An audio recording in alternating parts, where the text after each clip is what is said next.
शुरू करते हैं अल्लाह के बाबरकत नाम से जो बड़ा मेहरबान और नहायत रहम वाला है। तमाम तारीफ़ें मेरे अल्लाह रब्बुल इज़्ज़त के लिए हैं।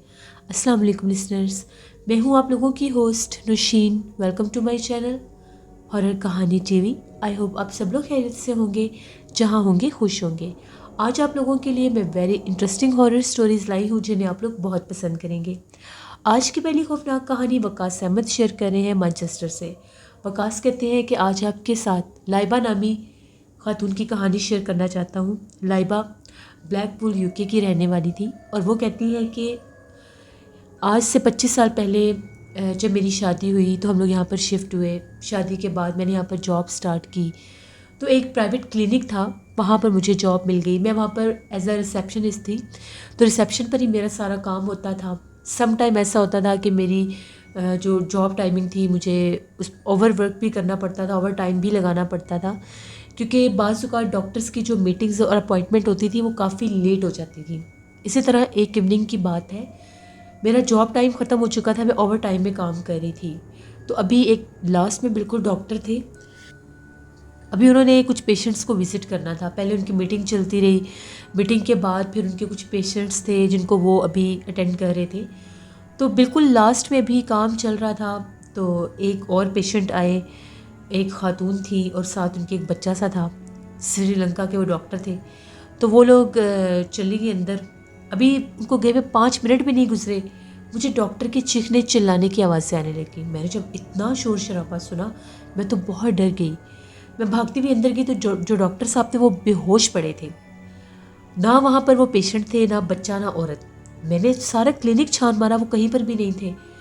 अब मेरे में तो मैं अकेले तो डॉक्टर को नहीं संभाल सकती थी। मैंने बहुत कोशिश की कि उनको होश आ जाए। मैंने फ़ौरन से सिक्योरिटी कॉल की, वो लोग आ गए। जैसे कैसे करके डॉक्टर को स्ट्रेचर पर उन लोगों ने लिटाया। थोड़ी देर के बाद उन्हें होश आया तो वो बहुत ज़्यादा खौफज़दा थे, डरे हुए थे और अभी भी चारों ओर ऐसे देख रहे थे जैसे वो किसी चीज़ से डर रहे हैं। उनको हम लोगों ने नॉर्मल किया, पानी वगैरह पिलाया और उनसे पूछा कि आपके साथ क्या हुआ है, आप इतने क्यों डरे हुए हैं। उनका ये कहना था कि जैसे ही मेरे पास ये पेशेंट आए हैं, वो एक खातून थी और एक बच्चा था, मैं इनको चेक करने लगा तो बड़े अजीब अंदाज में मुझे देखकर हंसने लग गए। अब मैं उनसे बात करने की कोशिश कर रहा था कि आपको क्या प्रॉब्लम है। वो लोग बैठ नहीं रहे थे। कहते मेरे देखते देखते उनके कद बढ़ने लग गए, उनके कद बहुत ज़्यादा दराज हो गए, उनके चेहरे इतने खौफनाक हुए कि मैं हैरान हो गया कि इनको हो क्या गया, ये मखलूक क्या है। तभी उसके बाद मुझे कुछ याद नहीं, मैं यहीं पर गिरा और बेहोश हो गया। डॉक्टर्स बहुत ज़्यादा बेचारे उस टाइम खौफज़दा थे। खैर और भी सीनियर डॉक्टर्स भी आ गए, उन्होंने भी इनकी कंडीशन देखी तो उनको फिर 2 वीक्स की लीव दे दी गई। उसके बाद मैं इतनी खौफज़दा हुई कि मुझे कुछ समझ में नहीं आया कि आखिर ये माजरा क्या था, वो क्या मखलूक थी, वो क्यों यूँ आए क्लिनिक पर। फिर बाद में किसी से हम लोगों ने जब इन चीज़ों के बारे में पता किया, क्योंकि ये चीज़ ऐसी थी कि इस चीज़ को छोड़ा भी नहीं जा सकता था, तो उनका ये कहना था कि बाज़ औक़ात ये मखलूक़ात में ऐसी इक़साम भी होती है जो सिर्फ़ और सिर्फ़ इंसान को डराने आते हैं, तंग करने आते हैं, खौफज़दा करने के लिए आते हैं। तो ये वही मखलूक थी जो इंसानी रूप में आए। ये उस वक्त उस डॉक्टर को तंग करना चाह रहे थे या उसको डराने की सेंस में आए थे, जो उन्होंने अपना आप ज़ाहिर किया। फिर इसकी कोई और एविडेंस मिला नहीं। सीसीटीवी फुटेज भी चेक किया तो उसका भी कोई क्लू नहीं मिला। वहाँ पर सीसीटीवी फुटेज में डॉक्टर के पास जैसे क्लिनिक में कोई आया ही नहीं। जब उनका रिकॉर्ड चेक किया तो वहाँ पर भी उनका कोई नेम नहीं आ रहा था। तो बस फिर ये चीज़ जैसे दब के रहेगी। कुछ अर्सा मैंने वहाँ पर काम किया, फिर मैंने वहाँ पर काम करना छोड़ दिया। ये एक स्टोरी थी जो लाइबा की वकास अहमद ने शेयर की मैनचेस्टर से। बहुत शुक्रिया वकास साहब का। बढ़ते हैं एक और खौफनाक कहानी की तरफ। ये खौफनाक कहानी हिफ्सा शेयर कर रही है। हिफ्सा कहती है कि आज आपके साथ अपनी ज़िंदगी में पेश आने वाली एक बहुत ही ज़्यादा डरावनी कहानी शेयर करना चाहती हूँ। मैं लाहौर की रहने वाली हूँ और एक दफ़ा की बात है, आज से 3 साल पहले की बात है। मैं अपने मामू के घर गई हुई थी, तो मैं और मेरी कज़न जो थी, उनके महल्ले में ही उनके एक पार्लर सा था, वहाँ पर हम दोनों मेहंदी लगवाने के लिए गई। हम लोगों की एक फ्रेंड थी, कॉमन फ्रेंड थी, उसकी शादी थी तो हम लोगों ने मेहंदी लगवानी थी। तो मैं अपनी कज़न की तरफ चली गई कि चलो हम लोग पार्लर में जाके मेहंदी लगवा लेते हैं। नेक्स्ट डे उसकी मेहंदी थी।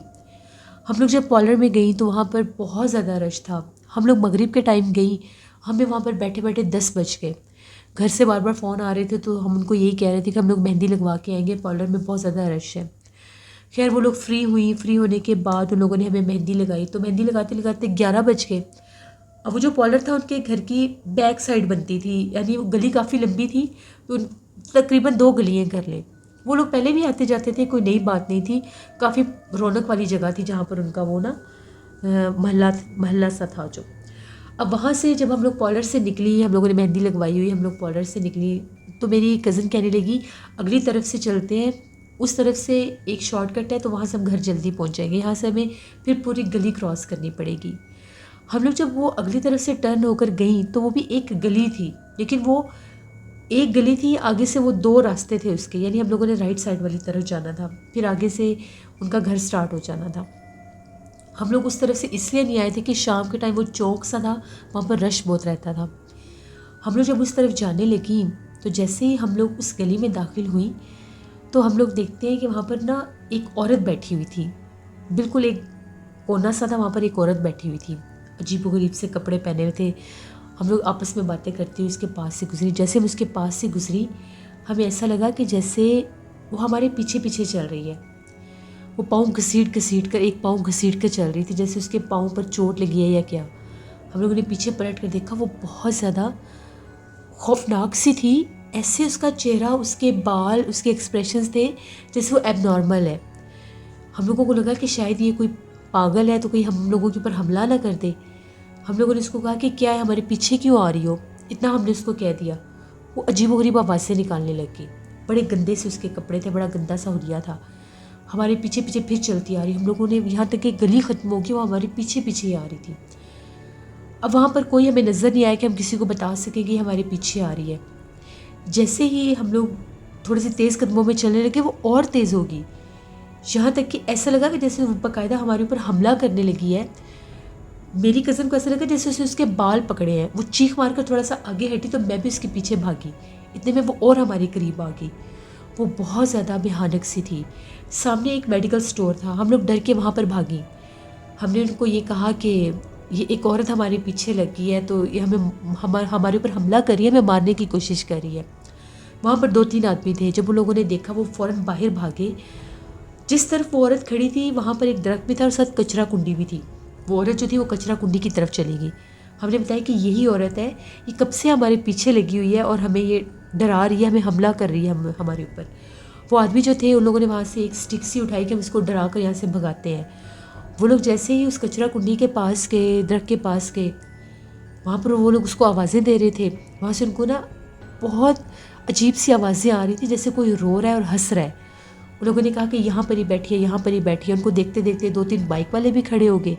अब वो जो कचरा कुंडी थी वो एक प्लॉट सा था, वहाँ पर रोशनी नहीं जा रही थी। लोगों ने अपने बाइक की रोशनी की तो वो लोग क्या देखते हैं कि वहाँ पर कुछ भी नहीं है, औरत गायब हो गई।